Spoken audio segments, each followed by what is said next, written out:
I would say the biggest myth that feminism perpetuates is its own dictionary definition. It certainly has a lot of people fooled. Since the beginning of time, people have been creating myths to explain the unexplainable. Well, yes, with religion being one rather prominent example. If we look back throughout history, we see ancient civilizations creating polytheistic faiths to explain things like storms at sea being the work of an angered Poseidon, droughts being the wrath of Apollo, things like that. A modern-day example of a myth to explain something that doesn't exist would be the wage gap myth, though that's less explaining the unexplainable than explaining a lack of research, or a more insidiously pushing a left-wing narrative. Join us as we decipher some myths of feminism. You mean myths like the one you're giving an example of before we even get started, right?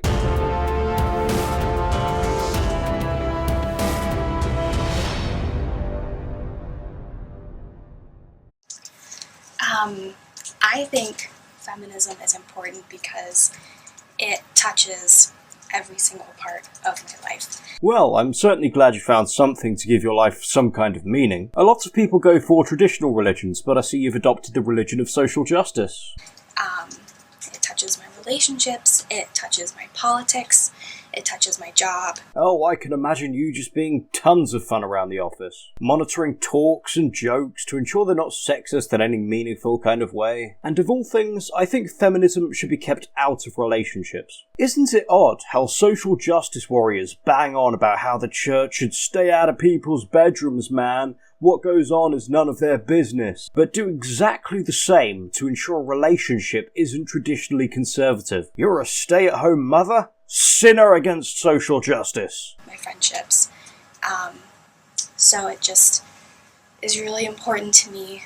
No doubt it's important to you, just like Christianity is important to Christians. I have no problem with people believing in what they want to believe, but when they begin trying to inflict it on other people by attempting to change laws, influence universities, and things like that, then I have a problem. Make all the videos about it you want. I believe in exchanging ideas even if I disagree with those ideas. Because it's just made my life better in so many ways.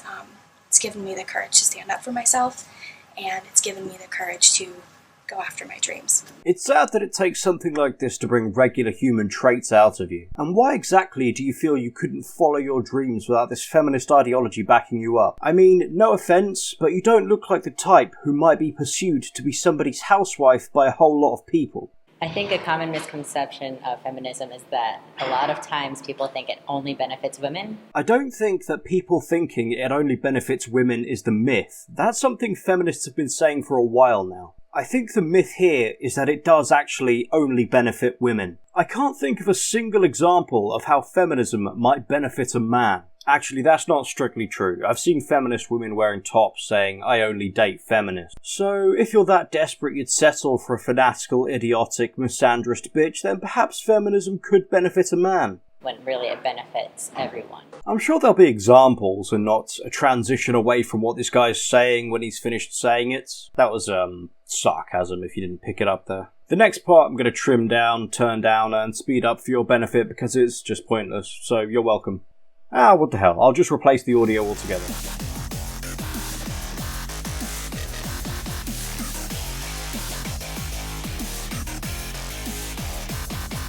Am I the only one questioning if there's a centre for the education of men? No. None of us are questioning that because we know there obviously won't be. But remember guys, feminism is for everybody. We both work at the Center for the Education of Women at the University of Michigan. Yes. Not that our opinions represent them or anyone else, they represent our own, but the stresses in that sentences were remarkably oddly placed. I think the situation is they both work at the Centre for the Education of Women, and neither of their opinions reflect those of the aforementioned university organisation. I imagine they said that for legal reasons, but as they both work there, they're filming there, or at least they gave that impression, and are talking about a topic I presume they cover there, then I imagine their opinions are very much the opinions you'd find if you visit the Center for the Education of Women at the University of Michigan. So it's really important in the work that we do. We really focus on folks who are underserved or underrepresented at the university. One of the things you focus on is being underrepresented at the university. I wonder how many men to how many women work in that department at the University of Michigan. Well, I'm not entirely sure how secure the source of information I'm about to pass on, so keep that in mind when considering it. I'll also link it below for your inspection. But according to this source, the faculty divide shows the majority of female staff. But you're obviously still underrepresented at the university. So, in your own words, it's really important, the work that we do. I think one big misconception is feminists hate men or want to be superior to men. Oh yeah, that's a misconception. Maybe not every Jolene on the street who calls herself a feminist hates men. But if you're an advocate for it, or go to university to take one of your endlessly useful women's studies courses, you either do or will hate men. I think terms like male privilege, if you believe in such a concept, or use them in your advocacy, then generally you're a misandrist. Because the term male privilege skips over all the handicaps there are to being male, and there are plenty. Not just biological handicaps, like having a prostate that needs checking and can kill you, or being able to be kicked in the nuts, but certain social obligations. For example, picking up the check, which from what I can see the majority of feminists still expect men to do. There are plenty of cons to being male, and the term male privilege papers over them all. I think that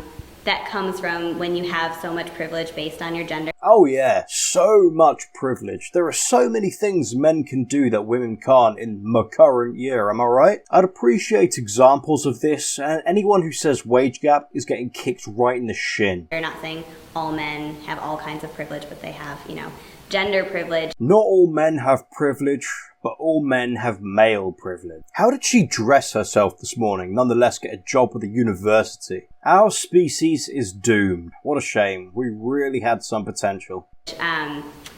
That when someone is saying that you have something unfairly, it might feel like oppression to them, when it's really just equality. Okay, so you're a strong, independent woman who don't need no man, but still obviously oppressed because reasons. What do I have unfairly that would make you feel oppressed? Because from where I'm sitting, you have a number of things I don't, and a number of better things than me. Your job, for instance, you've landed yourself a job at a university talking about made-up bullcrap. I used to be a butcher. Then I did delivery work, which gave me back problems I still have to this day. So tell me, sweetheart, where's my privilege? And where's your oppression? Or is me, a man, doing hard manual labour work and you sitting behind a desk theorising about social studies the equality you're driving for? Only women are feminists, and it's not true. No, granted, it's not true. There are some men so desperate for sex and too repulsive even for online dating that they can become feminists. And they can even convince themselves your backwards philosophies and theories are true. Though I'm sure some out there who call themselves feminists don't believe a word of it. And simply call themselves feminists to try and get laid. That kind of moral standard seems to be the level your side of the fence operates at.